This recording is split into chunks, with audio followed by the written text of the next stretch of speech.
Guys, welcome back to what many people are describing as the least professional podcast on the internet. We've just, not off the back of an episode where we recorded for a full hour without one of the microphones on, this is our third attempt at filming this fucking thing. It's been a shocker. Last week it was the audio. This week the camera's been giving us hell. It's fucked. The camera's just turned off 3 times and I had a cool little intro planned. I was going to try this tagline that we wrote. I'm not doing it because I've just done it twice. Fucked it up the first time, nailed it the second time, third time. I'm just over it now. But we're back anyway. Guys, welcome back to another episode of Daily Blue Weekly. Let's just dive straight into it, mate, because we have twice already. so we may as well fucking do it again. How was your long weekend, mate? We haven't actually got into the nitty gritty, thank fuck. How was your long weekend? My long weekend was good, mate. I went down to Albury. Yes, you did. You guys, I corrected that for you. You went down. I went down to Albury to meet a bit of the Misso's family. Nice, extended family of hers. Yeah, so they had a little bit of property there, like a little bit of a farm thing, but not super farmy. Few lamb, few chooks, couple horses. Nice. It was good. Made a pretty good impression, I'd like to think. So that's what you're saying. They could be saying the exact opposite. Well, just you wait. They could think you're a total fuckwit. So despite one incy-wincy little thing. Yeah, what'd you do? So look, when you think of Gabe Thomas, when you think of me, you probably think. Did you just refer to yourself in the third person? Wait, look, you probably think of. Go on. Rugged. You probably think of classically handsome, funny, well-educated. Everyone listening. Great vocabulary. Geographical genius, specifically when it comes to what's up and down and where Denmark is. You're good. You are good, yes. Anything else I should add? No, pretty much me and everyone listening agrees with everything you just said. But despite all that, being me isn't all what it seems, and it does have its downfalls. That's shocking, mate. Go on.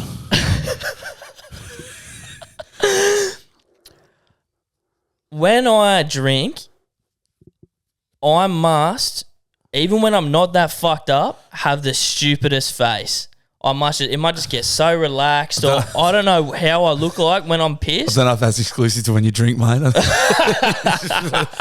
I got some bad news for you, mate. You mean the rugged and the handsome stuff was all it? That's just your head. Mate, the amount of times that I've been kicked out of a venue when I have not been half as cut as some of the other people there, it does my head in. Yeah. And it happens to me all the time. Yeah. I got kicked out of my Misso's Nan's 70th at a pub. Oh, I thought you were going to say like a house party. Like No. One of the uncles cut you off or something. Yeah, it kicked me out. No, at a pub. But there was one of the cousins there. He was AFL fan. He was cheering, had a big night. I'm not judging him for it. But the bloke was running amok. I'm there calm, getting to know everyone. I'm probably getting a little bit like loud around the table, but not causing any mischief. Walk out of the toilet. You got to go, mate. I'm just like, can I sit down? I'll grab a jug of water, blah, blah, blah. Nah, mate, you've been told to go. Huh? So I just have to wait outside of my Misso's Nan's 70th birthday. Fuck. That's crap. Yeah. Next day, thankfully, I was like, sorry, guys. And I wasn't a fuckwit even when I was getting kicked out. Yeah. I was like, surely I could sit down and just drink waters. Like, I'm not that keen to be a fuckwit, you know what I mean? Nah. Waited in the car. I got cut off over the long weekend. Yeah? Yeah. Grand final night, I got cut off. You were probably being a fuckwit. I was being a fuckwit, yes. Yeah. I was hammered and I was being a fuckwit and I did get cut off too. I'm not saying I've been in a situation where I haven't deserved to get kicked out. I definitely have.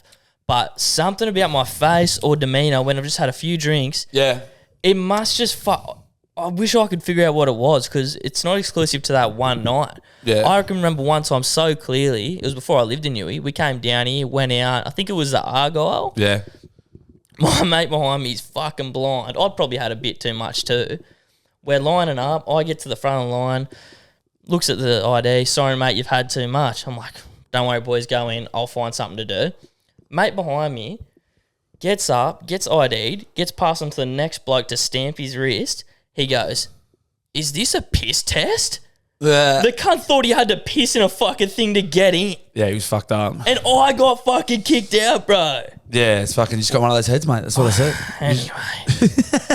So that was the highlight and the low light of my weekend. But other than that, mate, it was pretty good. I was happy about the grand final. We could talk about that later. Yeah, it was good. It was very good. How was yours, mate?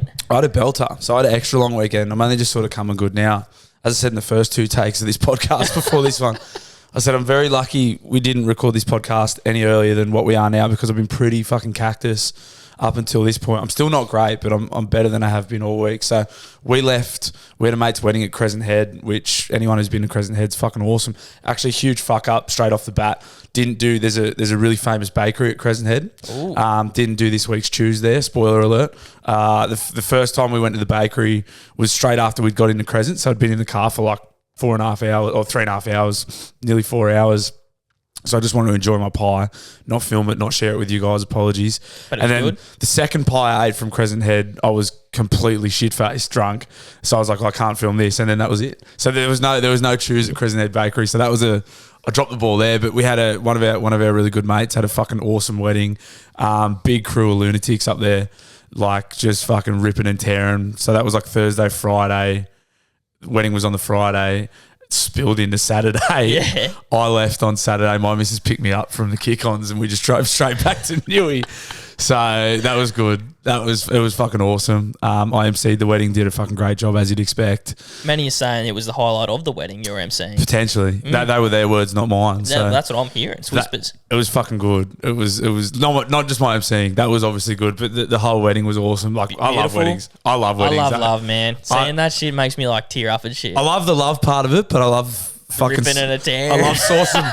I love saucing with me mates too. Everyone gets in suits, and I'm yet to go to a wedding.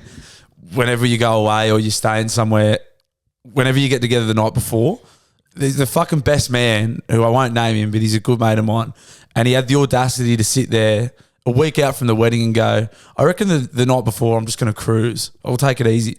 I was like, why would you lie to me, yourself, everyone? That's the night before can sometimes be bigger than the wedding.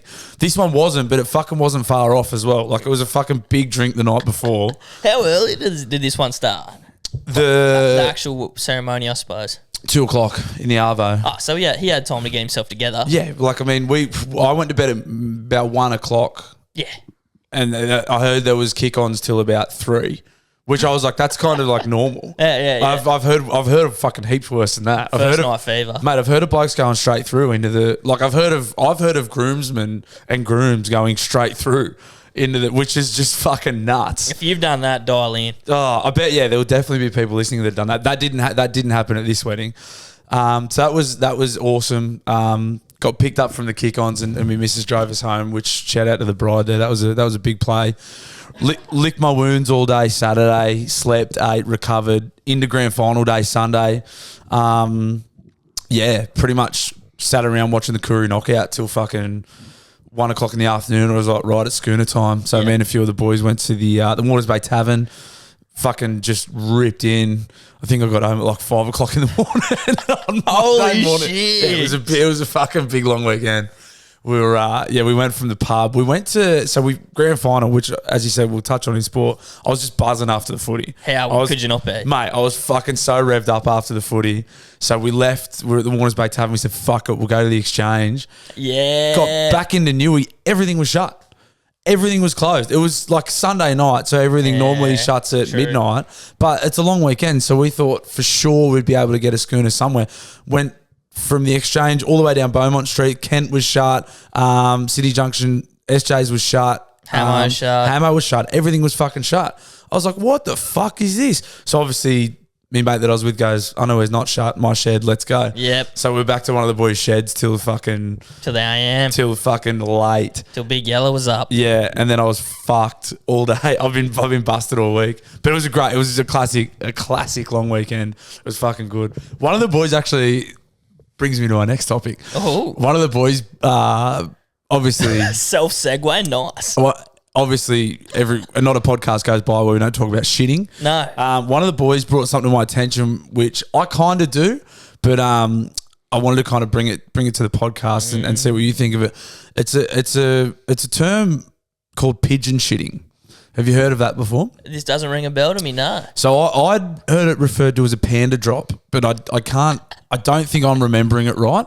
In my head, it's a panda drop, but I don't think it's actually called a panda drop. And then at the wedding, of course, as you do, we were talking about shitting at the wedding. And Weddings, podcast, prime places to talk about poop. 100%. And so this guy, he said, we've got a serial pigeon shitter at work, where apparently pigeon shitter is you make like a nest out of toilet paper for yourself. So it's like, say you're shitting in a cubicle. I have heard of this. And you've got colleagues either side, so you don't want to be like making big splashes. Yeah. He said, we've got this serial pigeon shitter at work who's just like apparently filling the bowl with TP. Yeah. And anyway, he told me this story got better because they dobbed this, someone photoshopped a picture of like a shitty nest with this guy's face on it. They put it in the office. This guy sucked and went to HR. Oh, dude.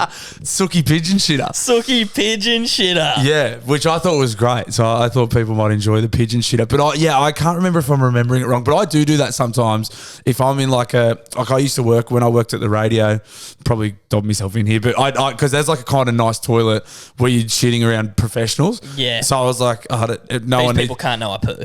Not know I poo, but not know I poo like I do. Because sometimes I'm making some. I mean, you can't do anything about the farts. That's just fucking is what it is. But like, you can do some if you're dropping a big log and you want to, like, almost like putting a muzzle on a rifle, like putting a silencer on the rifle. Yeah. It's kind of like the same thing. Like, you can at least be a little bit discreet. Those farts on the first squeeze always make me laugh, bro. Even when it's just myself, just sitting down. I love when you're at a supermarket, like the shopping centre, and you'll just hear someone just battling next to you. No, bro. Just the other day, it would have been before the long weekend. What are we at? 11 minutes. It took 11 minutes to get into poo talk. Walk down, not far from there, there's a public toilet that's like connected to a building, and there's kind of like a area for people just to sit down in that tree in the middle. And the toilet's right off it. Yes, I know the one. Yeah, that toilet. Me and the missus are walking down the street toward it, and she goes, "Do you hear that?" I go, "Nah." We keep approaching closer and closer, and there's a bloke in there battling, bro. Yeah. Like proper, like a whole Beaumont Street is hearing this cunt just go for it, bro. I couldn't believe my ears. I'm there walking, jaw dropped, just like, and the lady looks at me, she goes, "They're having a time in there." I went, fucking oh. Yeah, it is a funny thing because like some people do get disgusted by it. I'm obviously massively entertained. Yeah. And then I'm like, oh fuck, someone's actually up against it. Like, imagine like being that painful. Yeah. Something's wrong. It makes you scared to get old because it's like, is that going to be me one day? Probably. Because there's no way young buggers are going in there just going, oh. I know a dude that only shits once a day. And only because he's like terrified of he's like a germaphobe. Oh. So he won't shit at work or like definitely not on job sites, even like Macca's toilets and that. He's like, nah. So he'll like, if you can't get one out before work, that's it until he gets home. And he reckons that like sometimes he's pumping out these fucking monsters. I was like, that might be the secret if you're looking to like juice up your turds a bit. Like you just cut them right back to like one a week. Never really got the whole germaphobe thing, personally. Live your life. They reckon Danny Badiris, former Newcastle Knights hooker Danny Badiris, was a massive germaphobe. He used to get nude to shit. So he would like go, like when they'd go away for games and like whoever he was rooming with, he would like go to the toilet in the hotel room. He would take all his clothes off at the door, leave his clothes outside, shit in the nude, and then get out and put, because he didn't want any of the poo particles from the toilet on his clothes. Yeah. He'd rather on his bare skin. That could be a vicious rumor too. Hilarious rumor. Danny, if that is true, reach out. And it doesn't seem to add up because surely you'd rather it on your cloth armor than your skin. I think it was in like Joey's book or something. But apparently, Bedsy massive hilarious germaphobe. stitch up if it's in Joey's book. Yeah. Fucking oath. Unless you got more you want to yarn about there, this poo chat does roll nicely into something. The poo chat. Nicely into the list that we saw. Oh, yeah. Shout out to Jacob Peretti of the Daily Blue Newsroom. So, guys, if you're not in there yet, the Daily Blue Newsroom is a Facebook group that was created just for people who listen to the podcast to get in there and just share a bit of nonsense and have a laugh with each other, nudity and whatever else you like. And you might get the odd sneak preview on a couple of things we're working on. Jacob Peretti obviously a fan of the show, which we really, really appreciate. Just leading into the long weekend, posted what can only be described as a team list. So Jacob Peretti's post said, in the spirit of a huge upcoming weekend of footy, I present the Daily Blue Weekly 13. So it's essentially a 1 to 13 with a bench, much like a rugby league team. And it's basically just shit we say on the podcast. Gabe and I had a very good chuckle at it. This is my favourite thing that's been in there so far. So shout out to you, Jacob. This is very funny content from you, Jacob. But yeah, so it's basically just a footy team of just crap we say on the podcast. Just some notable mentions. Getting some dome was fullback. Our captain and hooker was fuck you, Gabe. Back rower was anyone under 25 is a shit cunt. The coach was the Mayfield Jesus. 17 poo chat. So very good. If you're not in there yet, check out the Daily Blue Newsroom. It's a lot of fun. Gold like that every now and then. Mostly just garbage. Yeah. But occasionally a bit of gold from Jacob Peretti. So thank you, mate. We wanted to make mention of that as well. Very I funny. noted in the comments there. I think Abbreviated was unlucky to miss this year. Yeah, you noted in the comments because it was you that said it. Yeah, that was your I comment. got slammed for it, so I thought, that might make the cut. Nah. What else? What else do we have to catch up on? You've noticed something so much in the vein. New listeners to the show won't know, but if you've been here for a little while, Gabe and I professed our love for Canadian rockers Nickelback a little while ago. Then sort of started to notice that it was becoming cool. They've become cool again, or they're back in the zeitgeist. They're back in the culture. There's just kind of Nickelback everywhere, and we're like, "Fuck, was that us? Did we do that?" And then you've noticed it's happened with something else. Yeah, well, I got a message one day when we were in here, finally packing up all the shirts that arrived. Also, shout out to everyone. Your shirt should be with you shortly. Yes, maybe by the time that you're hearing this, you've got one. Shirts should be out and about by now too. Just quickly before we get into that, thank you again so much, everyone. They should be out. We've sent them all. We've spent long nights packing them and getting them out to you. So they fucking should be, if they're not with you, they'll be very close. And if anything's wrong, send me a message on the Daily Blue Instagram, Daily Blue News on Instagram. So, but yeah, they should be fucking with you soon. And again, thank you so much, everyone that bought one. And the money that we made off the shirts will be going straight back into a label maker when we sell something else. Yes, because that was a trend. That was arduous, but live and learn. Handwritten, all your names, all of that, by Blue and I. Horrendous handwriting from me. I'm sorry. So I might end up at the wrong joint. I write like an 8-year-old. But I got a message from someone. I'm sorry I don't have your name on me, but one of the official KFC pages has posted, and there's been speculation that the Crusher is coming back. KFC Crushers. A couple of weeks ago, someone sent in a good question saying, send us a couple of fast food options and you get to pick a main, a dessert, an entree, etc. And we got us into yarning about how good the Crushers were, and they're back. Yeah, I never had a Crusher. Dude, that's fucking So what is it, like a milkshake? Yeah, it's just like pretty much a milkshake, chunky bits in it. They did Gay Time ones, they did Oreo ones. They were just the best, man. I can't believe you never had one. Nah, fucking, I'm not big on I like water. I know that's gay. But when I'm having a shit feed like that, I need water.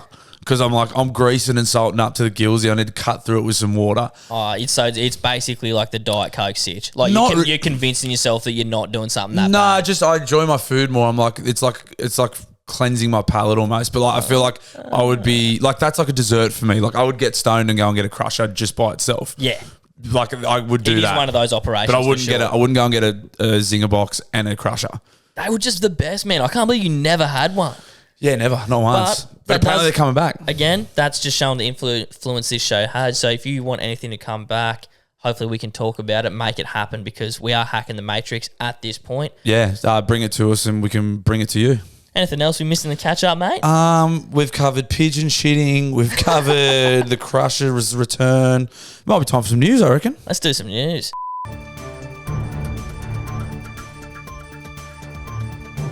All right, Gabe, I know we've been talking about Las Vegas a bit recently. Obviously, the NRL's having round one there in March of next year.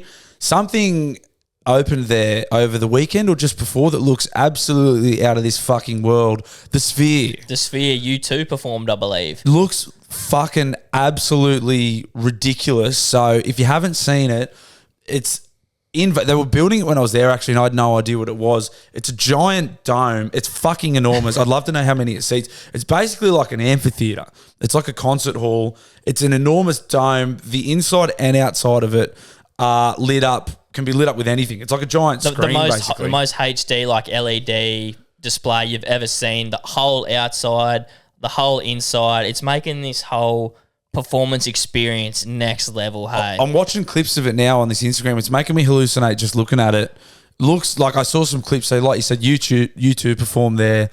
And there's like a stage, the whole backdrop. I can't imagine. This looks nuts sober. I can't imagine if you'd been up it for a couple of days, up and down the strip, and then going to a show here.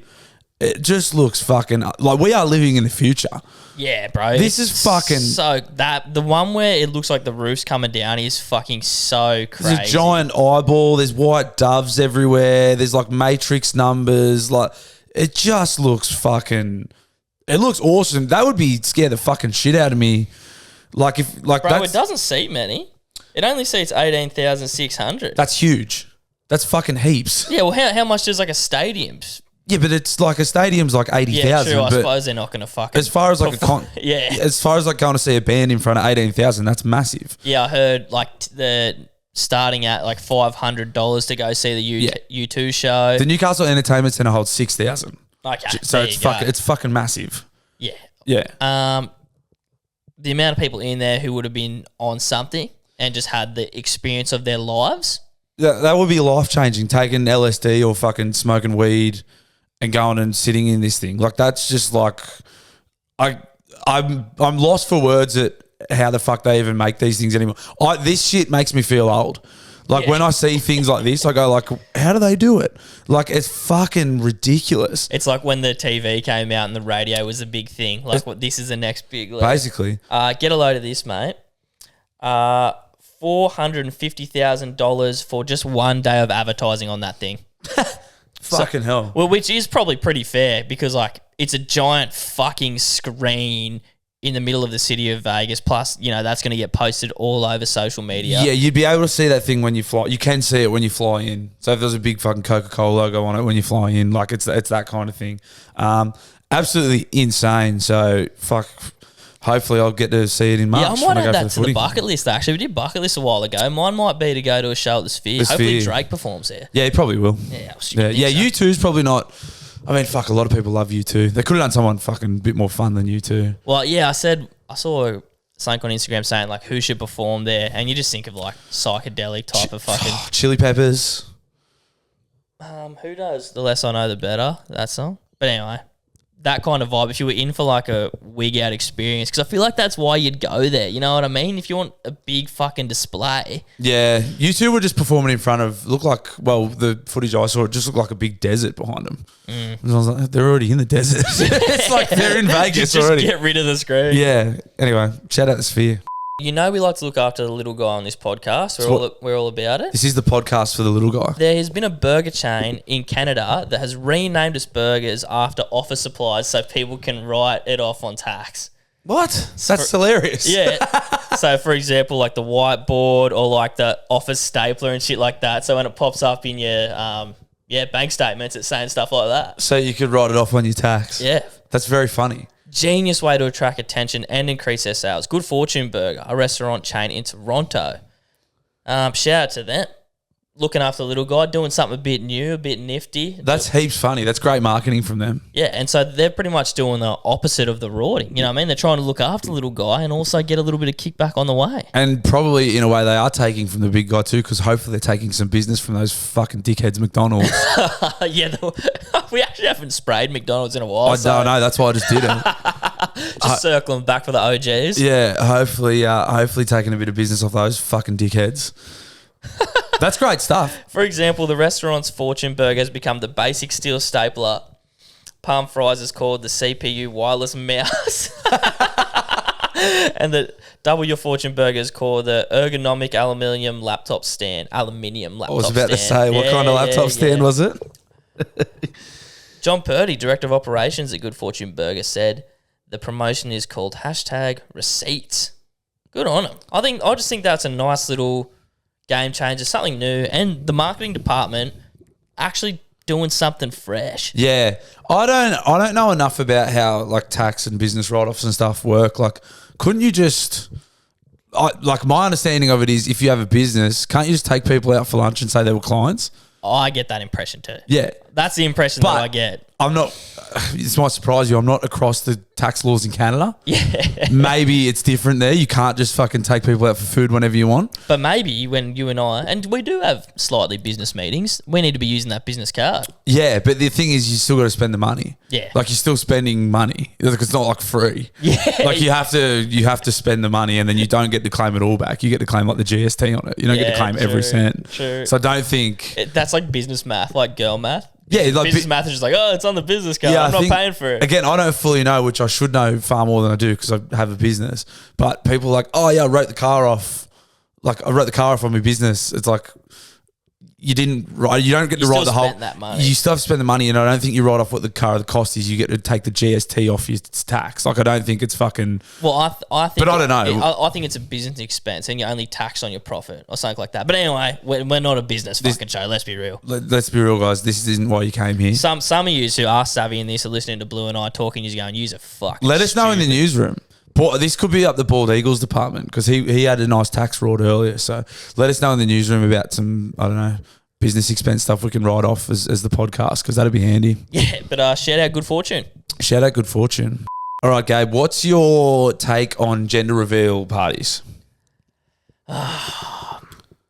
Just say how you feel. I was on the hate train, but now, if my friend had one, I'd go. Excuse to have a beer with your mates, really. Well, I think they suck. And I think they suck and they're a waste of time. A story from a gender reveal parties come from the UK here.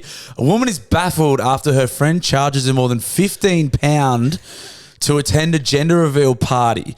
So a lady's hosted a party, put it on for the gals. Of course, it was the fucking girls. Yeah, it always is, to be fair. And then on the way out, she said, oh, by the way, have you got 15 quid? She was charging him. She said, for the food and drinks. So she was hitting him up for cash on the way out of this party, which is just insane. If you invite someone to any event without the preface of like, oh, I might need you to put in for it. It's not, you don't invite people, like, that's nuts. Yeah. After the fact, by the way, I need you to put in is crazy. I just thought about, like, if this happened to me, especially as a bloke, if you're going to your missus' mate's gender reveal, you already don't want to be there and you're already being polite. If I found out on the way out of one of these things, my missus was like, by the way, costing you a cent. By the way, she asked us for $20. First of all, they're not getting a fucking cent off me. That's not happening. No. And second of all, I'd be fucking like, we're not hanging out with them again. No chance, bro. That's as close as you're getting to that baby because we're not fucking hanging out with them anymore. Hey, we're not fucking friends if you hit me up for dosh. No. And again, like you said, they're pretty fucking pointless anyway, especially with social media. Look, my kid's a boy. It's a wank. My kid's a girl. They're a complete wank. The funny thing about gender reveals... Sorry, because I know I've got mates that listen to this who I went to your gender reveals. I didn't want to be there. This is not new. Didn't say a word the whole time.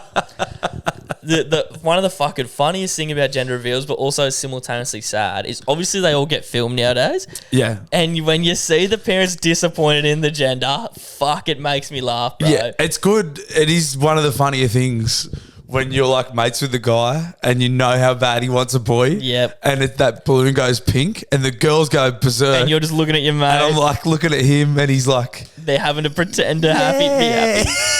Which they are, just not as happy. This reminded me of a story. So my 30th birthday, which was fucking... Fuck, you're old. 18 months ago now. Fuck me. But... I had a party at the Maryville Tavern, great pub just around the corner from here. Shout out. And I put on like a subsidised bar. So I put the piss on, but it was like $2 beers for everyone. I put the food on and I just said to everyone, it's just $2 beers. You get a wristband, it's just $2 for a schooner. So I put That's a really good idea. Yeah, it's a better idea because you just get more. So I put like $2,000 on the bar and then everyone just has to pay $2 for a beer. The money lasts longer. Everyone gets a cheap drink. I put the food on, whatever. Great bloke. Not why I brought it up. So why I brought it up. That's the end of the yarn. That's the end of the yarn. No. I'm a great guy. I'm very generous. No. Why I brought it up was, so I had a sheet of wristbands and we were giving out, I was just giving wristbands to people as they came in. And then I thought, fuck this, I need to go have a beer. One of my mates, who's a very funny man, said, I'll look after the wristbands, mate. And I went, no worries. So about half an hour later, I see him charging people for wristbands. He's taken $20 off people for the wristbands, and he was getting people. So I had to go up and tell him. I said, "Mate, knock it off." Yeah. And he goes, "Oh, I'm just joking." I said, "I can see you've got money here." He goes, "I'm just joking." And then I was like, this happened like 4 or 5 times through the night. And eventually I started getting so fucked up. I was like, you know what, fuck it. If they're dumb enough to fall for it. He came up to me at the end of the night with about $700. For you. And he goes, "You can have this." I went, fuck. So that was from taking wristbands. So I ended up just putting the money back over the bar. Ah, yeah. But I thought it was so funny. He went around and I stopped him like 2 or 3 times. And then in the end, I was like, yeah, fuck it. If you're going to fall for it. Hey, that might be a good rort. That could be a rort on from your mate. This guy who did this that's his game. He likes the rort. he loves to rort. This was just one of like many things. This is classic. This guy. That's so on the line of like, that's really fucking funny. Yeah. But so fucking dumb. One of the boys. Oh, it's funny as fuck. Yeah, but so fucking weak at the same time. One of the boys tried to like big note and get out because I've only got 100. He goes, "I need $20 for your wristband." He goes, "I've only got 100." And he goes, "That's cool. I've got change." Yeah. Gave him change. Yeah. So roared on for that one anyway. And fuck gender reveals too. We're heading to Rockhampton for our next story, or should I say Crockhampton? Good one, Bluey. So anyway, low-flying helicopters puts Australian farm crocodiles in the mood. So there's a croc farm in Rockhampton that a Chinook helicopter flew over, and then about 20 minutes later, all the crocs started fucking like mad. So apparently the vibrations from this helicopter made all the male crocs real horny. Don't know why. So the guy at this croc farm said the helicopter just passed over. All the blokes started like hooting and hollering, and then like 20 minutes later they went and found all the Sheilas and started fucking them. It's a very... How they found that connection, I'm impressed by. I'm guessing it's the vibrations. That can't be the first time that's fucking happened. I don't know. It must have come in lower than normal over the... Yeah. Horny Crocs is a great yarn though. Horny Crocs is good, but it got me thinking about strange aphrodisiacs. Well, you know they say like oysters make you horny. I have heard that. Yeah, I don't eat oysters, so I wouldn't know. Or like, do you know, another funny one that I don't know if you might be too young. Here we some go. But some of our listeners might remember this. I always remember walking past, in particular, like supplement shops. You know, like ASN or like health food shops or whatever. Yep. And I always remember, it sticks out to me, and it could just be me, but I always remember seeing posters for horny goat weed. They still sell that in chemists. Yeah, right. But I always remember like big posters out the front of the chemist for like horny goat weed. And I was like, and it was always like a real ripped dude with like a good looking Sheila. He was obviously about to jackhammer her. Yeah, and I was like, what the fuck's going on here? I don't know. What do you got for me? You found any good aphrodisiacs? I was just chasing a list of aphrodisiac foods. You got maca, which looks a bit like a carrot / matcha. I think it's a root. Yeah, it's a root. Which adds up. It's a root vegetable that obviously helps you root, which is good. Second one, obviously oysters, Asian ginseng. This looks like a bit like of a seasoning or something. Saffron. What's saffron? Saffron's a spice, I believe. Yep. Figs. Ginger, chili pepper. Oh, they're red hot chili peppers. Ginger chili, that's good. Watermelon. Watermelon makes you horny. Yeah. See, I mean, to be fair, you ever seen that video of the chick with the grapefruit? No. It's an old video that went viral like when I was young. And it was pretty much a chick giving tips on how to give head, but she cuts out a hole in the grapefruit and she's like, put this around and like your husband's cock and he'll thank you later. Sounds horny. Yeah. Sounds horny stuff. So I'm surprised that's not on the list. Pistachios, pine nuts. It's just fruits, bro. It's got apples, cherries. Are you sure you Googled the right thing? List of aphrodisiac foods. Yeah, right. Interesting. Oh, well. The other thing that always makes me laugh, and I still see them, which I don't know. Well, there's obviously people using them because I still see them when I go to the pubs. But those little fucking vending machines. Pheromones.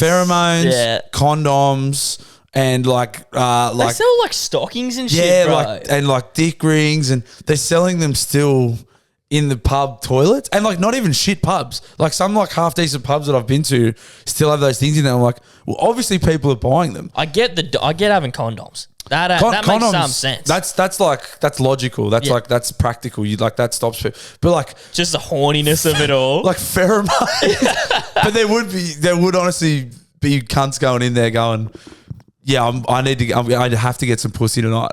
And then they have 10 schooners and they're like, this time. is going to do the job. The little dial knob, bang, pheromones. It's fucking go time, baby. Yeah, 100%. Yeah. Do you know what horny goat weed actually is? I don't. Nah, I mean, is it something you smoke? Is it food? Is it a fucking? Oh, fuck. I think I'm guessing, but I'm imagining it probably comes in a capsule form. Mm-hmm. But what it actually is, I mean, purely going off the name, it's some kind of weed. Yeah. What is it actually? Let's do some research. Yeah, I'm here. trying to get into it.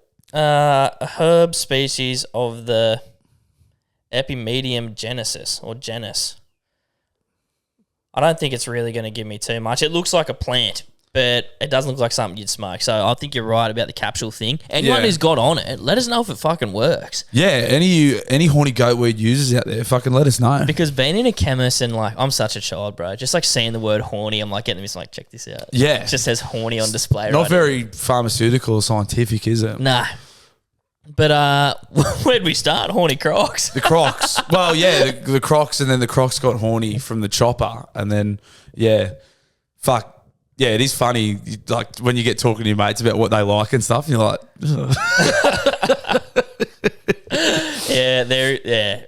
We'll call that there. There's some sick fucks out there. And I'm one of them. Staying on Crocs, well, technically not Crocs. We're going to move over to Alligators now. We're heading to Philadelphia, home of the Phillies. An emotional support alligator has been barred from attending a Phillies game. So this sounds stupid, and it is. A man from Pennsylvania was unable to attend the game between the Philadelphia Phillies. By the way, that's the fucking shittest team name getting around. 100%. The Philadelphia Phillies and the Pittsburgh Pirates. Pittsburgh Pitties. When stadium security turned away his emotional support animal, which was an alligator.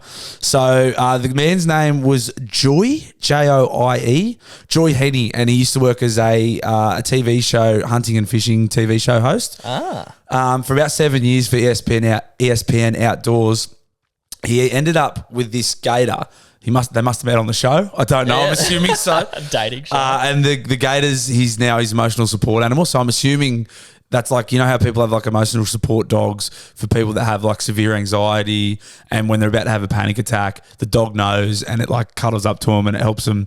This guy's got that, but it's a little alligator. But it's a scaly alligator. but it's a little alligator. Ugly alligator. Well, it doesn't like sound as comfy, but I mean, whatever works. I mean, yeah, fair enough. But actually, no, the gator, it's been licensed as an emotional support animal for him while he was undergoing chemotherapy. So like, yeah, so the gator like looks after him. I don't know. He must love it. Obviously, he must love this gator. So they got to the game too late. They must have been fucking around doing gator stuff. I don't know, whatever. And security's like chasing people. Security's like, no, you can't bring your gator into the game. And he's like, oh, but it's my emotional support gator. And they're like, no. That's nuts. What the fuck, mate? It must be the only emotional support gator on the planet. Bro, how is he surprised? I mean, he must have got him before, do you reckon? Well, that's what, he said like normally I've never had another issue. Yeah, he gets there early enough, but he said like I was a bit later than normal. Wally is the gator's name, by the way. That's awesome. Wally the gator, love that name. Normally he said it's not a problem, but like this time they must have got there a bit later. And they said no. What I do like about that is, you know, there's typically pet names and people don't like it when you give pets like human names. I love it. I love it too. It's my favourite. I fully agree. Yeah. I'm so glad you're on board here. Yeah. Because Wally is a pet name, and for an alligator, that's still funny. But calling a dog like Chris or something is just fucking so funny to me. One of my mates' dads had a dog when they were younger, and it was a Kelpie, and its name was Steve. Yeah, gold. Love it. Like gold. People names for dogs are the fucking best. Mitchell. Yeah. Mitchell's even a bit on the thing, but just something's Mark. Oh, I'm all for. If you're listening to this and you have an animal that has a person's name, please let me know because I fucking. You don't though, do you? No, we've got a retriever, but his name's Hansel. Which, I mean... Funny, but not super There's only two Hansels I know. One is from the fairy tale, of course, and the other's from Zoolander. Both fictional. As far as I know. I don't think they were based on anyone real. But yeah, I love people names, especially for dogs. Yeah. Because dogs are so silly, and to give them and even better if it's like a mundane person, like, because like there are some fun people names too. Yeah. Like Timmy or I don't know, whatever. But like to call a dog like Steve or John, like just straight up the guts, like real fucking sensible name. Greg. Yeah. Wait, but here's the beauty of that, right? I was talking about with the missus a while ago. You just talk about them, but you don't say it's a pet. So you just be like, oh yeah, like I left John outside, and like, people start thinking you left your baby outside. John's eating his own shit again. Yep. Yeah. Or you can go like, oh, I just got to take John to his checkup, and everyone at work's like, oh no, yeah, go do your thing. Yeah. Like, you got to look after your kid. Sorry, it smells in here. John pissed all over the carpet. So if I do ever get a pet, which won't be fucking soon, give it a I'm going person name for sure. Our next dog will have a person's name for sure. All right, in sports news now, and of course the long weekend, a bumper weekend of footy. AFL, I didn't watch it. I was fucking crippled, hungover on the lounge, just on the nod all day. By all reports, it was a classic. Collingwood beat Brisbane. Look, the thing I love most about the AFL Grand Final, one, their entertainment is always superior to the NRL's. Two, the scenes afterwards, like they fucking go ape shit down there. Bro, it was actually really weird being in Albury because it's pretty much on the border. Yes. Victorian border. Yeah. Yeah. And I'm going into these people that I haven't met before, and a surefire thing to connect with a bloke is normally sport. That's all we've got. And I'm just like, but I'm an NRL man. So I'm going in and I'm in fucking murky waters here. I'm like I'm like, oh yeah, AFL. Like I kind of respect the sport, but I don't watch it much, blah, blah. But yeah, they fucking love it down there. They had a crew together. Good couple of fucking points, like changes in scores. Like I think there was like 6 different times where the other team came back. Yeah. Maybe even more. They get a fucking crowd, bro. Yeah, it's very. Their crowd's shit on us in terms of NRL. Yeah, it's so much better attended than what the NRL is. But like, also fuck it. I don't care. Footy, rugby league's better. Oh, that was the other thing that did my head in, bro. So they obviously call AFL footy. Yes. And they call rugby league just rugby. Yeah, that's not. And I was like, don't like that.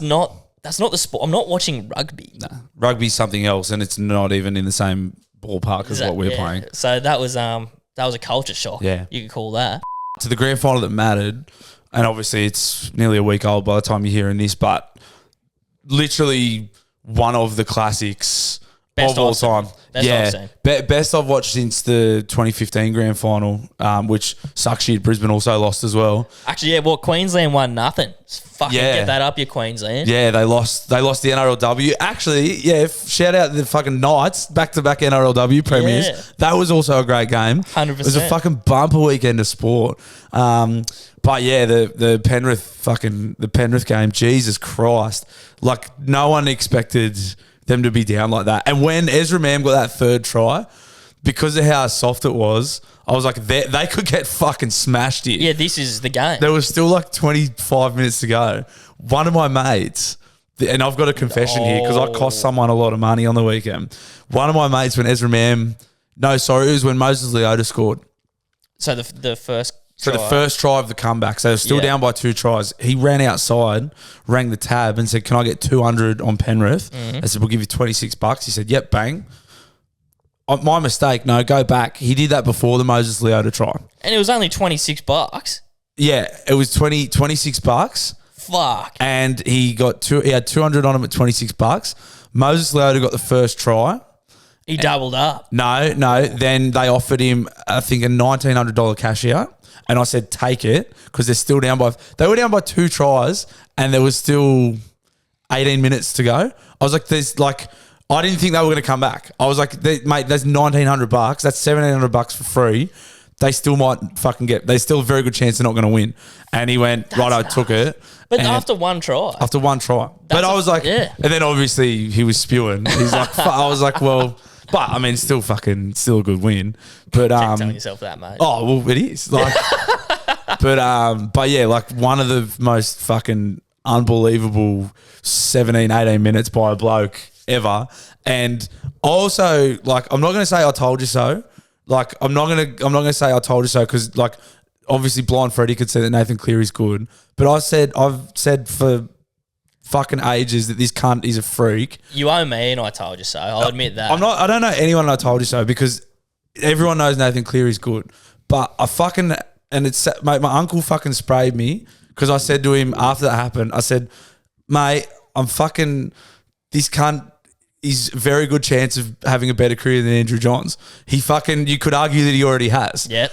And my uncle was like, you fucking can't say that shit. That's fucked. And I was like, yeah, I know you can't say it because you're from Newcastle, but objectively, looking at fucking what he's achieved and the way he plays, and he's fucking 25 years old it's too. It's the LeBron MJ, isn't it? Yeah, it is, but fucking he's already like, it's, you know, and like then you go like, oh, but Joey had a shit team and Cleary. It's like, yeah, like you can look at that, but you know, fuck me. Like, it's freakish. It's fucking superhuman, mate. Like, and another thing that he missed the tackle. Reece Walsh stepped him clean. Missed two. That led to tries. That led to tries. So any other cunt would have just dropped their head and gone to fucking cost the game. He's like, nah, just follow me, boys. I'm going to win it for us now. He's a fucking freak. He's a freak. So, it's unbelievable. So get this, bro. So I'm a very, very, very responsible punter. I don't bet much at all. Nah, yeah. How's this for a bet? Ezra to score. Yep. Cleary to score and Panthers to win. Oh, what did that pay? Oh, I would have been paying like near $20. Nice. What'd you have on it? Like fucking $3. but still, half the fun of punting is just getting the win. And that comeback made me so fucking happy. Yeah. What was first, bro? Was it his try assist on the sideline or the 40-20? Nah, he went try assist. 40-20. Then he went 40-20. Then he went another assist for Crichton. Try. Then he put his foot out off that dropout. And kicked Crichton's on the sideline. Yep. And then he put his foot out off that dropout, and then it was just fucking like you've never seen anything like it, and you won't again. It was fucking nuts. Yeah. It was fucking ridiculous. I was so revved up after that. I went and got Paro after that. I fortunately / unfortunately watched it at home because I got back from Albury late, but I got to watch the whole thing and actually watch it instead of just getting fucking blind. Yeah, but dude, it was fucking so special to see him do that. Poor fucking Broncos thought they'd won. I've got no sympathy for him, mate. Fuck him. No, fuck him. Poor you know what? Ezra, bro. No, fuck no. He scored I'd be like, he's one. He could hold his held high. I couldn't do any more. I've got no sympathy for him, mate, because I've grown up getting fucking hammered by Queensland teams. Yep. Broncos have been nothing but like they're a one-team town. They got more fucking money than anyone in the comp. They've always flogged everyone. They had one wooden spoon and everyone's going, oh, fuck them, mate. And fuck Queensland teams. I've got no sympathy for them. It's not game over for him. No, that's the thing. You don't feel bad for them. They'll probably be there again next year and get beat. I don't care. And I know a lot of people from Queensland are listening to this because I packed the shirts and there was a lot of them went to Queensland. Yeah. I don't care. Get that up. Mate, I lost 8 series in a row to you cunts, so fucking I don't mind seeing them lose the grand final to a good team. Fuck them. Yeah, I do fucking hear you there. Yeah. I just think, bro, 3 fucking tries in a losing team, that's got to fucking make you so depressed. But like you said, he had a crack. He put his all out there for him. Oh, yeah. And they all did too. Like, fuck. It's just like you just one freak, a once-in-a-generation talent decided to put the team on his shoulders and took it away from him. How ballsy was it, bro? The 40-20. Third tackle. Yeah. But he's not ballsy because he knows how good he is. He's like, I'm not going to miss. The kick from the sideline. That changes everything because, as a footballer, if you're going up in sixes, he kicks that, they're all going, oh, we're going to win now. Yeah. They're like, oh, because he's not going to win. Yeah. We're in this. And then if you're on the other side, you watch it go over, you go, oh, we're fucked. It was awesome. It was such a special grand final. I'm fucking so pumped about it. Yeah, what I was going to say is a couple of weeks ago, you say Cleary's the go. And I didn't say he was shit. I said, oh, he's on his way. Yeah. And I'm fucking full. I'm riding his dick. But then the other thing is too, you could say that, he's 25. He could have he's probably got another 5, 6, maybe 7 years. Yeah. He could have 7 really shit years too. Not that likely. No. But yeah. You know what I mean? You got to sustain it over a long career, which is why Thurston, Joey, Smith, they did it for a long time. Yeah, they got him for now. But just the way he's going, he's just so consistent. You can't see him falling off. Single-handedly. Yeah. Obviously, the game's a team effort, but he single-handedly got them the win. Yeah, it's the best. Yeah. It's so good. Yeah, shout out Nathan Cleary. He's been having his cock sucked all week by pretty much anyone who watched the game, and rightly so. Here's 2 more on it, mate. Follow the NBA, Bluey? Very, very, very casually. I'm the exact same. But I do have a lot of House of Highlights in my feed, etc. Seeing all... Their games are too long. But Jimmy Butler has put on a fucking great look for the media day. He's rocking an eyebrow piercing, straightened hair, looking all emo, got the lip ring on. What? I saw him come out. So he come out to a press conference like this too. Yeah, if you're watching on YouTube, there'll be a few videos for you. He's wearing all black looking cloak. It's got a skull on it. He's got a wig on. Is that his hair or is that a... Because he does have hair. That's probably his hair. Yeah, because he normally has dreads or like, braids cornrows or braids. So he's just straightened it for the sake of it. Fuck, those are real. That's nuts. I think you could fake that. He's got eyebrow piercing and nose rings in. If they're real, he's fucking committed to the bit. Black nail polish. He's a serious baller too. Like they went to the finals last year. Like he's a freak. He's heaps good. Yeah. It's a piss take. I think he wore something fucking stupid last year as well. Like he had his dreads real weird or something. The fits. Like, the fits are fucking obscene. Like, the pre-game fits that they rock up in. Penrith did it, I think, 2 years ago. Yeah. They were, like, doing, like, the pre-game fits. And I was like, it's such a wank. No, like, it's mad. It's funny, bro. Wear your fucking club polo. I'm old-fashioned. Yeah. Wear your fucking tracksuit and your club polo. Like, I don't get it. I think it's funny and it's good content. Oh, it's great content. And, like, the NBA ones are fucking out of control what some of the boys wear pre-game. Yeah, they rock up like, you know what? They'd probably be getting paid fucking handsomely to wear X, Y, Z. It's pretty much a catwalk, fashion walk for like designers and shit. It's crazy. Westbrook known for his fits, but Jimmy Buckets, emo. Yeah, hope he's all right. Yeah, thoughts and prayers of Jimmy. What's he say? Was there a joke about like what he was sad about? I don't think in particular. I think they just asked him more like, oh, what's with this? He's like, this is my emotional state. I'm emo. I don't know if he lost a bet or... Yeah, it stinks of losing a bet. It does, doesn't it? But he committed to it. Final bit of sports news for the week. The Bathurst 1000 starts today. And the only reason we're talking about it is because somebody brought up on the dial-ins last week that the portaloos are of great concern at Bathurst. Obviously, the temperature, and all anyone's doing is eating barbecue meat and drinking premixed sugary Jim Beam cans. So I believe it was brought to our attention again in the newsroom. Someone's going to probably keep us updated, hopefully not in too much detail, about the state of the portaloos there. Shout out to Nathan Stewart. He's at Mount Panorama as we speak. Nathan Stewart, you're actually going to be our live correspondent on the state of the portaloos this weekend, mate. Up there will be a smell that will outlast religion. Yeah. Good on your name. Yeah, it's going to be a crime scene there. All the lunatics ripping into their goey and fucking white rats at the supercars this weekend. So if that's you, enjoy yourself. That's it for sport this week, guys. Now buckle up. It's time for another classic edition of Daily Blues Chews. Guys, it's chew time. Welcome. Today, we've hit a personal favourite of mine, so you know there's going to be a little bit of bias. Probably a decent score coming. Pies to the Max in Maryville. Now, know if you're wondering, this isn't becoming a pie review channel. I've just been working near some fucking good bakeries lately, so if you don't like it, beat it. Stock order, you know by now. Pepper steak pie, first cab off the rank. Bit of Barbie sauce. Few people questioning the Barbie sauce on the pepper steak. I'm all for it. Agreed. It's a good looking dog's eye, this. Great density. Let's chew. She deep. Absolutely nuclear inside. Beautiful flavour. Pastry is just fucking gorgeous.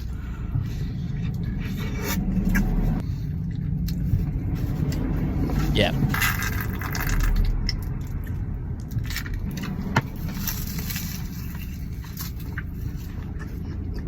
Fucking starving too. It's fucking pie weather, and we had a couple of stinkers back to back into a cold day. My body just automatically goes into pie mode. Great people, Pies to the Max.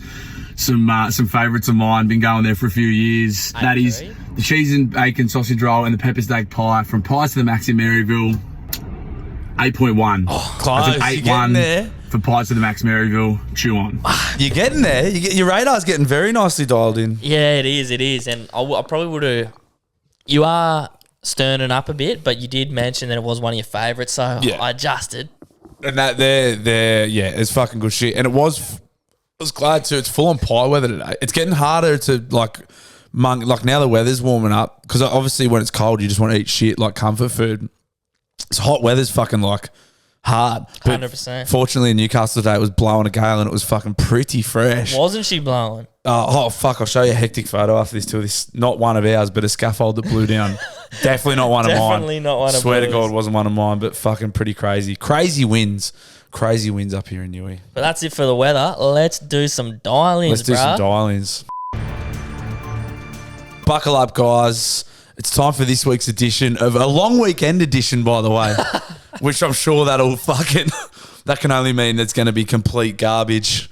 It's this week's edition of Daily Blue Dial-ins. Bluey, Cheddar, how are you? Is it killing it? Praddy here from Bendigo. Praddy? Got a bit of a question for you. Banging ladyboys in Thailand, is it gay? Is it acceptable? What's your thoughts? I went there about 5 times. I always looked at cunts like, fuck, do they even know that's a bloke, or are they just fucking weird cunts? But zoom out a few trips, I was sitting on my balcony one night, pulled out Tinder, and I thought, you know what, I'm going to fucking give one a go. So I got one around, probably got the best sucking of my lifetime, to be honest. So yeah, what's your thoughts? I reckon one little ladyboy treat each trip, that's acceptable. Alright, catch yous later. Fuck you, Gabe. I mean, it's definitely acceptable. It's like, it doesn't matter if you want one each trip or that's all you go there for. It's whatever you're into. Exactly. But calling it one a treat is pretty fucking funny. But that's like, he's looking at it like I look at pies. Like one pie a week for me is a treat. And any more than like 2 a week, that's just becoming a meal now. But if your pie was getting you off, which they do, yeah. But like for me, like I would love. They do. I would love pies. I wouldn't appreciate them as much if I had them every day. The reason I enjoy pies so much is because I wait till the weather's cold like today, and I only do it like once a week. It's a treat. So I think the same for this guy. And again, it's different for everyone, mate. of course. Pies, ladyboys, doesn't matter. This guy's obviously like, I'm just going to have one this trip. If he goes there and just does it for 2 weeks straight, you're probably not going to enjoy it as much. I think that's the same with everything. Yeah, but no, but I do. That's my take on it. But like, it's not. It's fucking. You know, if every day was sunny, you wouldn't appreciate it. You wouldn't appreciate it, exactly. So like, if you want, I reckon for this guy personally, it sounds like you just keep it as a treat, and you'll keep enjoying it, mate. And you know, but fucking do whatever you want. Fuck me. Mate. You want to get sucked off by a ladyboy? Get sucked off by a ladyboy. No judgment here, brother. No way. Yeah, the boys. So I knew the dial-ins would be fucking loose this week. That's our first one. I knew it would be loose this week. I've left some foul messages in the past. Just wanted to say congratulations, guys. I'm glad you got the t-shirts rocking. Thanks, mate. Happy for you. It looks like you sold a fucking bundle. Is that all? Is that total, or is that just round one, or what's going on there? I don't know. Either way, cuz congratulations. I'm proud of the pair of you. I love both of you. Fuck Gabe, eat cheese, but not the point. Today's a happy day, so love you, Gabe. Don't eat cheese. Just, I don't know, shave that fucking haircut, but really proud of you, boys. Thanks very much for all the hard work you're putting into the pod. Love it. Don't put this on the thing. This is just a message for you two. Too bad. This is not for fucking playing on the pod. On you, fellas. Take care. Talk soon. The executioner from Melbourne. Oh, what did I call myself last time? I got no idea. I was pissed then too. You're the executioner, and you've been done sucking off 2 normal boys. Good on you executioner, you big gay lord, ringing up and sucking us off. Emotional roller coaster for me there. Holy Bluey, shit. Gabe, Bellbird Bear back at it again with a bit of an explanation on last week's Lorax and Jams. I don't know if it was a buck show or something, but there was about 20 Loraxes, and the bloke in the photo that I sent in is actually one of my mates who's nicknamed the Lorax. So thought I was having a trip, but how good is Jams? Yeah, just if you're new to the show, the Bellbird Bear rang in last week from Jam's Karaoke Bar. Ended the call by saying there's about 20 Loraxes here. I was confused. I thought that was potentially a misogynistic slur, which I definitely wouldn't laugh at. I'm not. I don't like that sort of stuff. But then he's obviously rang up and clarified what he meant by Lorax. What did he mean? His mate was called Lorax. I'm still in the dark. His mate's nickname is Lorax, and a Lorax is, I believe, it's a Dr. Seuss character or something. No, I know the character. Yeah, and his mate's nickname is also Lorax. But there was guys dressed as the character. So it was an inside joke that we were somehow supposed to wrap our heads around. Yeah. But we're all in on it now. Just if you're listening to this too and you do have a story like that for us, I know he was drunk at Jams Karaoke. Context is everything, guys. As in, if you're going to tell us a story, fucking as quickly and as succinctly as you can in a minute, dial in. Give us a nice picture of it and the listeners a picture, because a lot of people ringing in just fucking dribbling, which is great. Yep. But if you're going to ring up and tell a story, fucking paint a picture pretty quickly, because otherwise you got to ring up next week and explain what the fuck you meant. And Bluey might confuse you for a misogynist. It could be anything, which I hate misogyny. Bluey, Gabe, it's the Ranger from Victoria here. The Lorax. Just listen to the shit show of a podcast that you just put up. Thanks to Gabe, you fuckhead. I just come to a realisation after hearing old mate's fucking his real rogue story that he's had to bleep out. I'm still paying Patreon to fucking old mate. I don't even watch his shit anymore because you can't sign on it. So I reckon it's time you boys start a Patreon, $1 a month to start off with, and then just let all the rogue shit fly on there. Just don't even bother bleeping anything out. Give us the cool, complete, unedited shit show of a fucking episode, and we'll all just sit there and enjoy it. All right, boys. See yous. Yeah, it has crossed our minds to do, like, put something behind a paywall that's real rogue. The only problem is I haven't got that many rogue stories. Nah. Like, the stuff we bleep, we only bleep. Islands. It's the only thing that gets Mainly fucking. you cunts. The only thing that gets censored on this show is you fucking sick degenerates. There is the odd thing, like Gabe and I had a conversation in the car on the way here about something from my weekend that I couldn't talk about. But Sorry, there's another cocktails for you. But yeah, but you know, I don't know. Bluey, Gabo. It's Chase from Missouri. Yeah, Dr. Chase. So I heard Gabo say that I might be autistic for knowing the information about the psychology and vitamins. And you know what? He might be right. I just won a trivia tournament for knowing that Mr. Potato Head was the first toy to be aired on a commercial. Also, I have a question. If you could have any 5 liquids shoot out of your fingertips, which 5 would you choose? Mine would be water, petrol, liquid nitrogen, ethanol, and the venom of a Deathstalker scorpion. Because that's the most expensive liquid in the world. Dr. Chase cranking Nickelback in the background. That's fucking hilarious. The good doctor has come. So any fight. The good Dr. Chase. Isn't the good doctor autistic?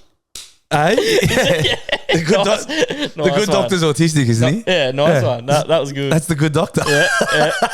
That was a good one, mate. Any 5 liquids out of your fingers. So straight off the bat, I'm going to go aioli or mayonnaise or something. Because it shits me to tears. Either jars of mayo, like, are not ideal for spreading on sandwiches, and anything you buy in a squirty, you get fuck all value for it. So I'd love to, like, a squirt of aioli. You going point a finger? That might be my index. I can't even think of any liquids. Maybe he's spot on with the petrol, bro. Fuels, of course. Yeah. I would never have thought of that if it went for Dr. Chase. Dr. Chase, man. It's a good doctor. Our autistic mate. What else? Maybe some kind of alcoholic beverage. Yeah. Like, I don't know. You'd go water. You'd go water. You're never going thirsty. We live in the West, though. Fucking water's pretty available. Yeah, but save you buying the cunt. Yeah. Suck on your thumb. Get a bit of water. What about? That's a fucking good one. What other good? I'm just trying to think of, like, just a nice alcohol. Maybe like a nice fucking, like a nice draft beer out of one of them. Like a nice. I love. It's quite expensive too. Captain Sensible, Bolter Captain Sensible. The Bolters are good. Just wander around with a schooner glass and just top yourself up. What else? I'm going the Black Doc. Bit of Coke. Yeah. Sometimes I just crave it, bro. But you know what? You might be right. It might be a bit like our old mate with the lady boys. That instant access to it. It might turn you off. It might put you off. Just trying to think of practical stuff. Fucking. What do you say? Like fucking hydro. Liquid nitrogen. Liquid nitrogen. Yeah, something you could something you could like commit. Cause like liquid nitrogen, I think you could just freeze stuff. I think Dr. Chase is thinking about becoming a supervillain. Yeah. And then he said something scorpion venom because it's really expensive. Yeah, something you could, mate, if you had fuel, you could fucking do mates rates for, like fill up all your mates' cars for mates rates. But like 220 a litre, I'll do $2 a litre. Yeah. Come and I'll fill your car up for you. Yeah, all your mates just, bro, you get it for nothing, mate. You're fucking ruined. And I'll be like, well, do you want it or not? Yeah, petty, water, beer. Aioli. You got aioli, so you got one more. Aioli's are fucking so fucking rough. Or mayo, one or the other. No, I like aioli, which is hilarious. That was your first one. Well, the reason it's my first one is, again, I'm a practical guy. Literally I make my lunch every day. And it's something that irks me a little bit every day is like getting my mayo or aioli on my wraps. Yeah. So I'm just thinking, like, it would literally just be like, done. I like the idea of that convenience makes me pretty happy. Now I want it. Now I want that superpower. And we got one more. Maybe like, what, Powerade, a bit of like... something for when you're hungover. Yeah, something for when you're hungover or just, after a sporting game or something. Yeah. I might go a nice like top shelf fucking... like a bit of Woodford Reserve, like a nice bourbon. Ooh. Just for a special Put that occasion. on the pinky. That's out the pinky for Yeah. when the boys come over and we're fucking talking shit. I go, come here, boys. Let's have a drink. Yep. Dr. Chase. Great question, Dr. Chase. Gotta The good think- dog. The good doc. He's good, that doc. Bluey, Gab again. Yeah. Two things, quickly. To that Birdie Beetle fucking shit TikTok special needs fella, Jizz Eater or whatever his fucking name is. Mate, the Shire, fucking God, wants nothing to do with it. He's happy in Penrith, mate. He's happy. Well, probably true after last week. Bit two. On to revenge, mate. Had a absolute bunch of fucking cocksuckers. Basically a caravan, 2 camper trailers set up at a campsite. Bunch of complete fucking Darrow cunts, absolutely pissing up every night, leaving tins, rubbish, shit everywhere, disrespectful, fucking just cunts of people. Had a bit of a run-in with them, telling them, keep it down, just acting like fucking cockheads, and they absolutely wanted nothing to do with it. Tried to get a bit violent. You know what? Fuck this. Walk away. Don't need to do anything physical. Don't get angry. Get even. Waited for the cunts to fuck off down to the river on the day we were leaving. Went right up underneath the caravan. Unscrewed the cunt, let the fucking waste tank out right under him. Oh. Fuck him. That is a revenge story. Well, he was upset about them disrespecting the park. And then he just got wasted shit all over the caravan park. Yeah. Yeah, I don't know how caravan parks work. Yeah. Unless Me either. potentially, like, you're responsible for your site. So you maybe not allowed to leave. Maybe there's a fine, you know what I mean? Like, maybe they've left poop everywhere. Now there's a fine. I'm on board now. That does sound like if they don't implement that, they probably should. Yeah. Like, if you leave your campsite a shithole, you probably get a fine, or, you know what I mean? Or you're not allowed to, there's something. But anyway, regardless, it would be pretty inconvenient having poop everywhere to your site. They might have been there. The other thing is, too, they might have been there for another week. Yeah, and now they've got a true. shitty site. And they don't know where the scent's coming from for a good while. Yeah. And it's fucking hot. It's good to have some actual revenge coming in. Yeah, it's nice that it wasn't just like, this guy was a dickhead. I didn't like him. I fucking pissed in his drink. It was good. It was nice to hear that like some Darrows were doing the wrong thing and they got some comeuppance. And don't get angry, get even. Great saying. Great saying. Great slogan. Bluey, Gabo, Hello. love the pod. Just quickly, fuck you, Gabe. Fuck you, Gabe. That's it. You hear that last one? That was Fuck you, Gabe. one of the girls getting involved again. Good to see. That's all. That was it. That was the Yeah. dialing. Hey, love you guys. Gentlemen, how's it been? How's it going? Scotty Shagman. I have discovered of a nickname for myself, so you don't have to nickname me. I've gone with Captain Shags-a-lot. Fuck, forgot the question. Discovered. Sorry, YMCA is playing. I've actually fucking forgot here. Oh yeah, there we go. I remembered. What is your favorite sex position? Now I know what Gabe's gonna say. Gabe is gonna say, "Oh, missionary." No. But listen, mate. We all know you're into some freaky shit. We all know you're a fucking sex hand, just like myself. Me personally, I go with a fucking reverse cowgirl. Don't have to look at her face, and she does all the work. Yeah, the cap. Mainly because I'm a lazy cunt. But there we go, lads. Enjoy. Have enjoyed the last few pods. Been fucking incredible. Keep up the good work, lads. I love you. Love you too. What was it, Captain Shags a lot? Yeah, the cap. Captain Shags a lot. Our loyal Captain Shags a lot.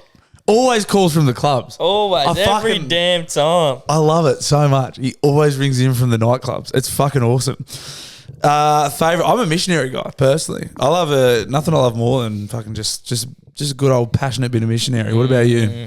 Used to be a big mish man. Yeah. I have a change of heart. I don't mind a little bit of doggy these days, I suppose. Captain Shags a lot. You can tell he just he doesn't care. Nah, he's getting plenty too.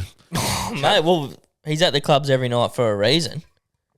He's a fucking crack up. Captain Shags lost. You need to keep us in the loop, mate. I need to lurk his profile and see what this bloke looks like. Yeah, go and do it now. No, I'm not doing it now. No, I'll do it after. I'll do it after the show.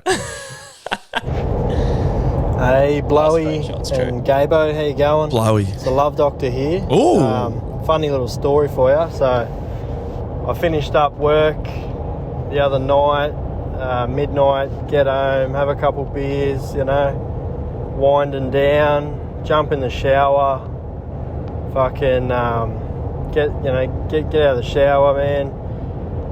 Go to jump into bed, right? Fucking naked, no shorts on, nothing, right? Go to jump into bed, man. I lift the blanket up. I'm not paying a lot of attention at this stage either. I'm just thinking about fucking shutting my eyes, and that's about it.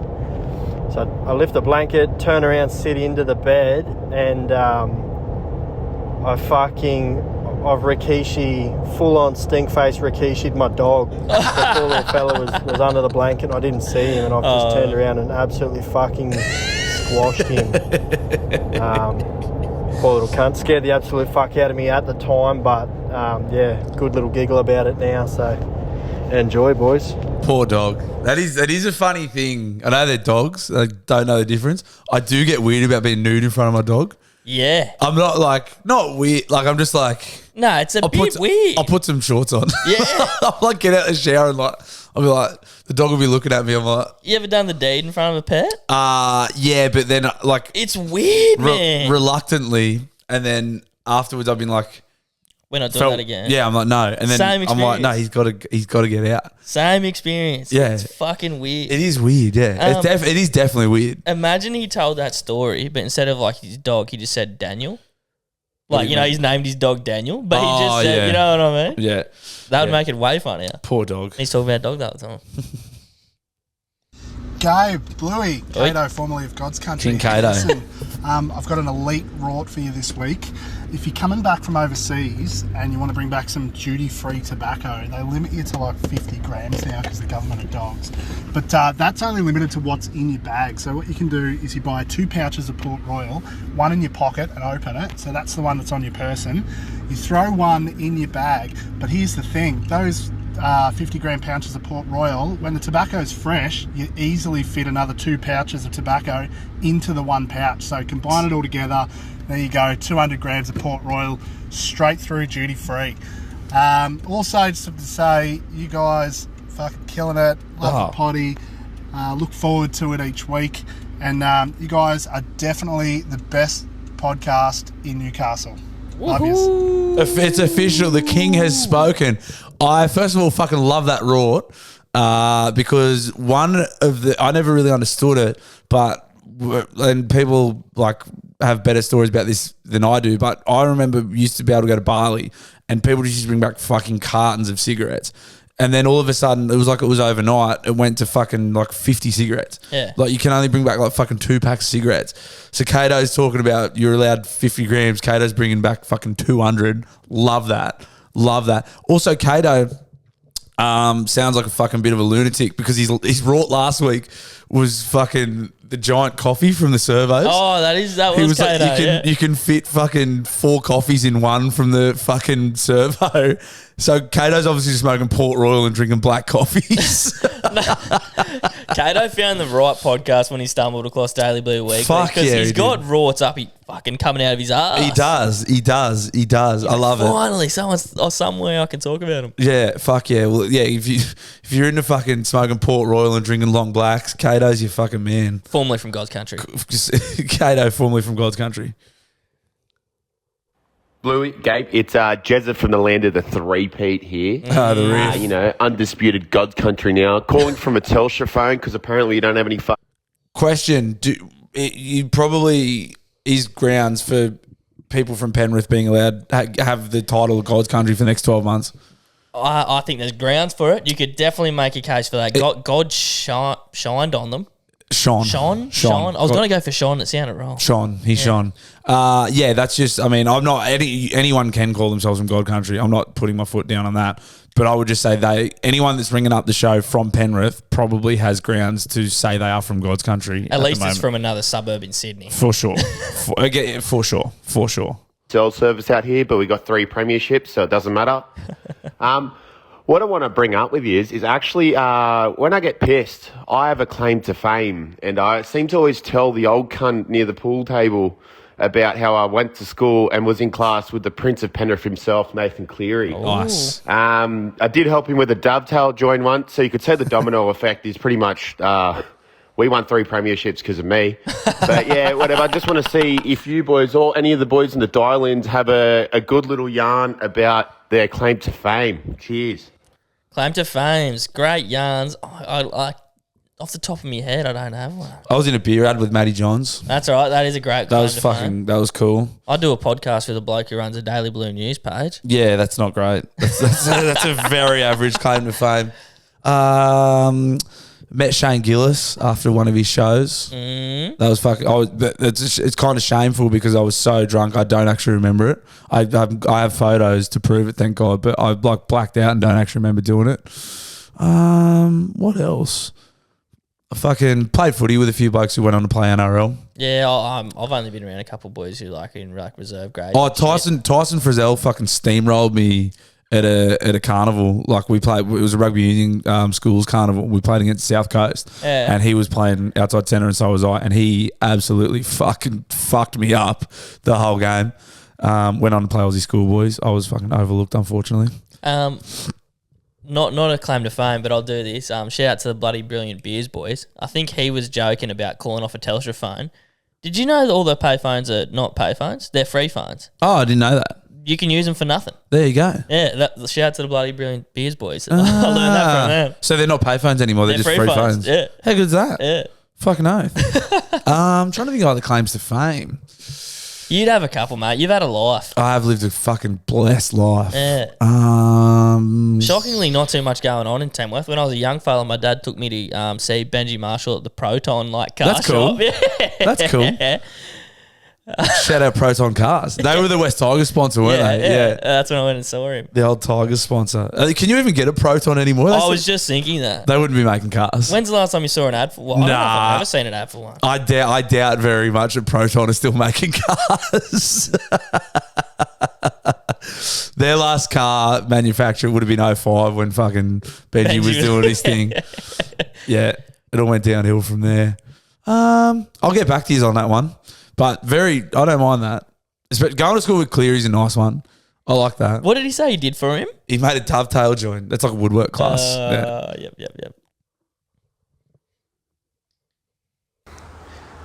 Boys, I'm out here. God's real country, WA. Oh my God. I'm in a durry. I'm making God's country merch. That's it. Just finished watching a bit of finals footy action. Cleary kisses his dad on the mouth and probably showers with him. If that's what it takes to be that good. He's got head noise, eh? Broncos, it honestly looks like Broncos put bets on Penrith winning and then threw the game last minute, boys, because fucking looked like they had it for a bit there. Not complaining. Don't support either team, but fuck Cleary. That's all I got to say to that. It's a belted guy's take on the grand final. Yeah.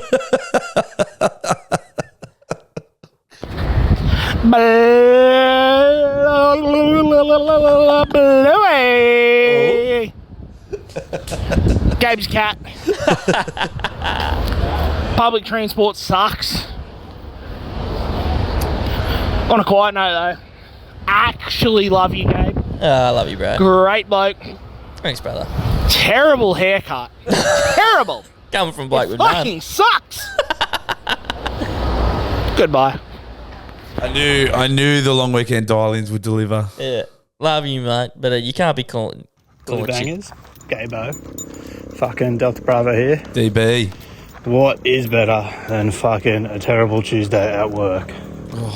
Than the fucking postie ripping your door open and saying, you got a new shirt, cunt. Hey! Fucking save the day, boys. Let's go. Delta Bravo. Absolutely thank you, mate. busted. How good's the long weekend? Also, what's your card game? I think we played 500 till the sun come up twice, and I am hurting. Cheers, cunts. Fuck, we don't play a lot of cards where we drink, but I always get stuck in a like vortex of playing like either Tiger or Ship Came Into the Harbour. Never heard of either. Both, like, you can lose a lot of time. I have lost fucking days of my life playing that shit on the piss. It's good fun. The Tuesday after a long weekend I wonder what the science is. Like, if you have a massive Saturday, Sunday, you always think you're okay Monday, and then you're always completely fucked on Tuesday. It happens. It's been happening to me for a decade now. The Monday comes around, you're like, oh, I might have done it. This might be the one where I pull through okay. And then you get up on Tuesday and you're just like, holy fuck, I'm sad and tired. Mm-hmm. It happens all the time. I need to look into the science behind it. Or Dr. Chase or any of the listeners, if you've got any info about what makes a terrible Tuesday so terrible, I'd love to know, because I've been researching this pretty closely for like fucking a good while now, and I still don't know. The good doc will have something for us. The good doctor, I know. I know the good doctor will have some info on that for us. Card games. You ever play like races? Do you know how to play that? Nah. It's like you get the 4 aces out, and anyway, it's race horses, card game, drinking game. You can look that up. That's a good one. Yeah. But shout out Delta Bravo. Thank you for buying a shirt too, brother. Thank you everyone that bought a shirt. Legends. God's country, you fucking cunt! Is that it? That's it. That's the dial-in. Maybe a man from Penrith. I'm not sure. That could have been Nathan Cleary. It sounded a bit like him. G'day, boys. Holsaw here. Just want to say thanks for the episode last week. It was the perfect amount of time to listen to while taking a shit at work. Appreciate that. Recently, you've been debating wiping techniques, either front to back or back to front. The OG debate. There was only 2. I think maybe you should just consider those of us that have had a missus with a pegging fetish, because I'm out here wiping back to front, front to back, round and round, back again, using half a roll of fucking toilet paper every time, thanks to all these little stress-induced hemorrhoids hanging off my sphincter. Anyway, Gabe, not going to hang shit on you for your weird dietary preferences, if that's what you want to call it, but Bluey, admitting to using the key to power tools, mate, that's gayer than getting pegged. Love you, boys. Call me back. Love you too. We did.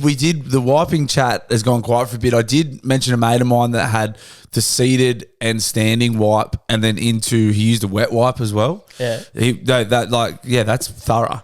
This guy, obviously, his missus likes to get stuck into his rear end, so he's got to be pretty thorough. Thanks for sharing. Respect, mate. Keep Respect. it clean Keep for it clean. Hey up, lads, Alex here from sunny England. I won't go and call it God's country because I think that's been claimed by everyone else on the dial-ins.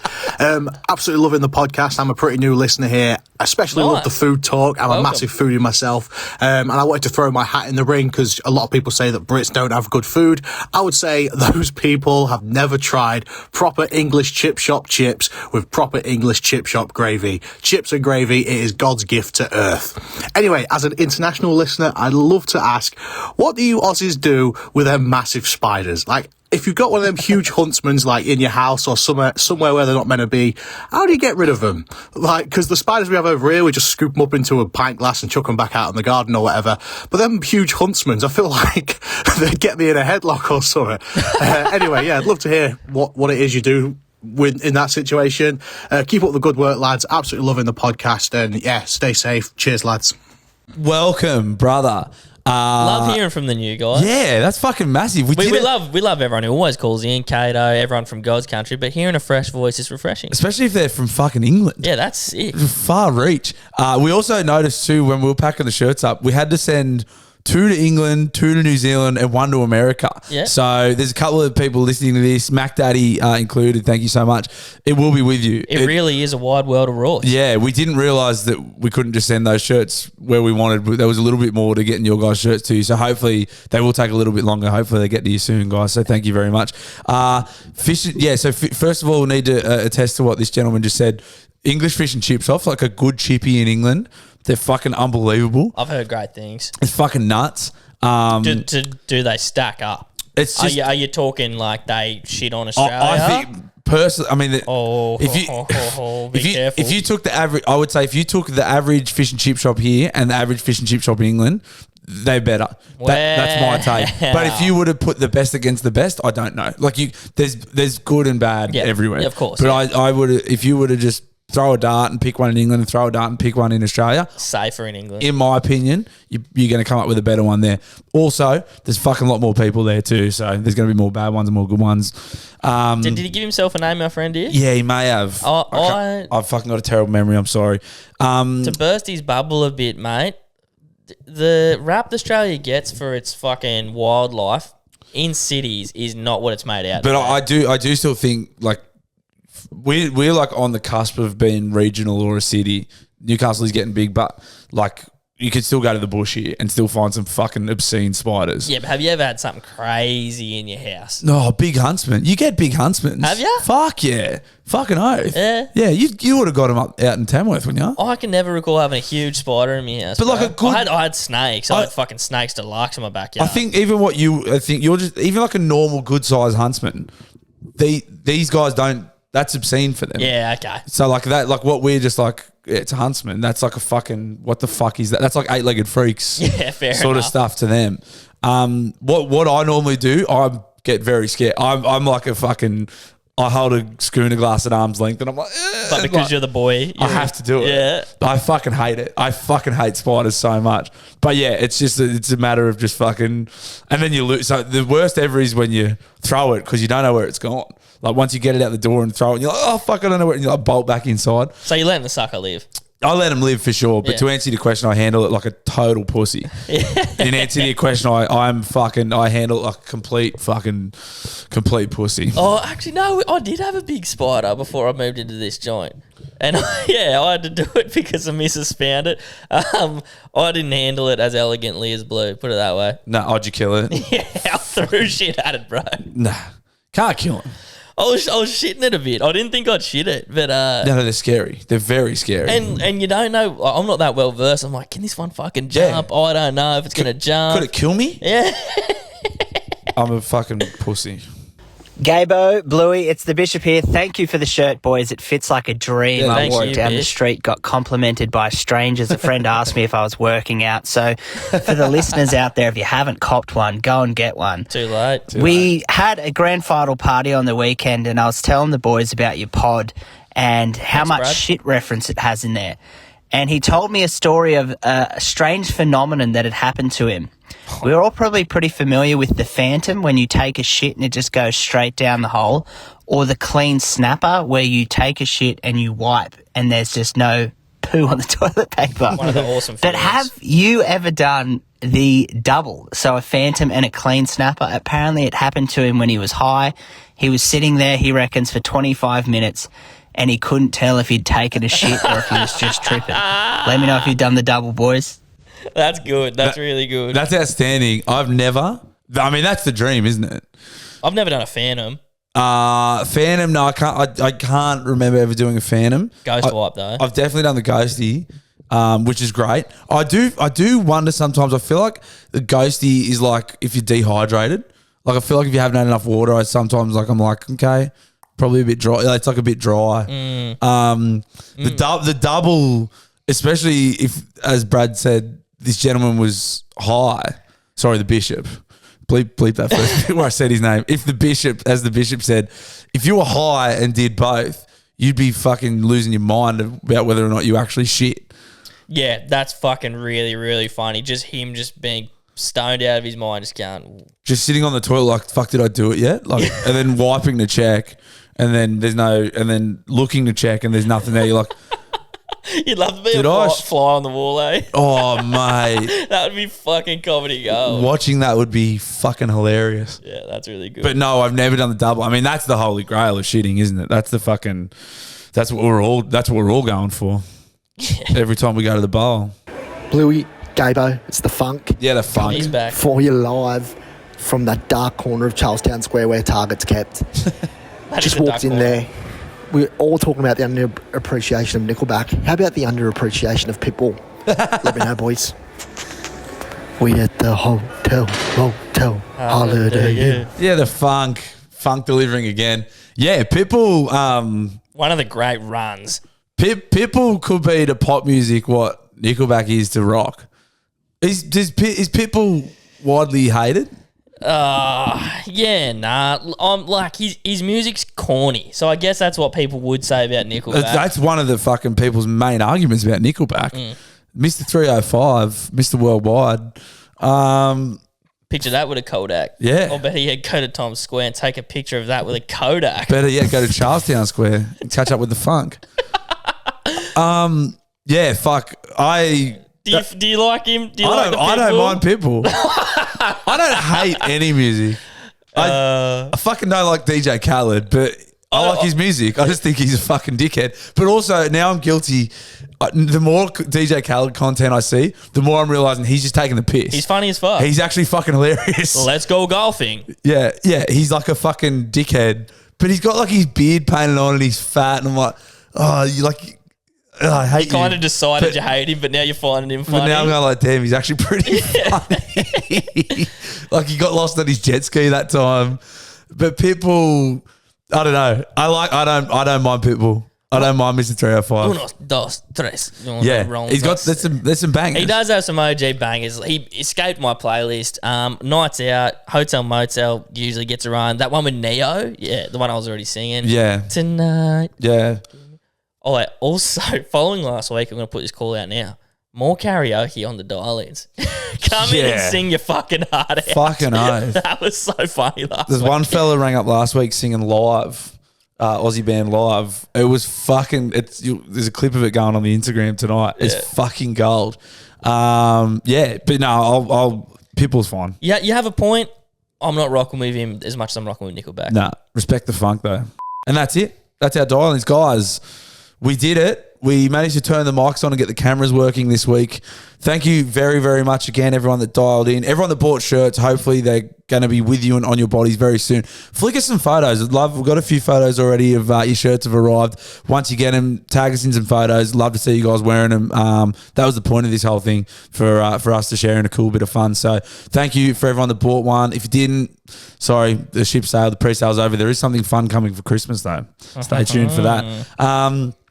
Yeah. Oh, were we going to ask for something on the dial-ins this week? No, that was for next week. Yep. Yes. Yep. That's it. Amateur hour again. We fucked it. Yeah. We fucked it up. Despite a pretty fucking rogue start to this podcast, not that you guys have seen it, it turned out to be fucking fun. And because it seemed like a while more longer between you and I recorded, I'm having so much more fun, man. Just having fun. And that's what this whole thing's about. Guys, thank you so much, as always, for listening. Thank you for dialing in. We'll see you guys next week. I'll give you the hot tip. It's going to be a fucking quiet weekend for me this week. I'm not going to have any fucking stupid stories after the long weekend. I'm going to have a nice quiet weekend.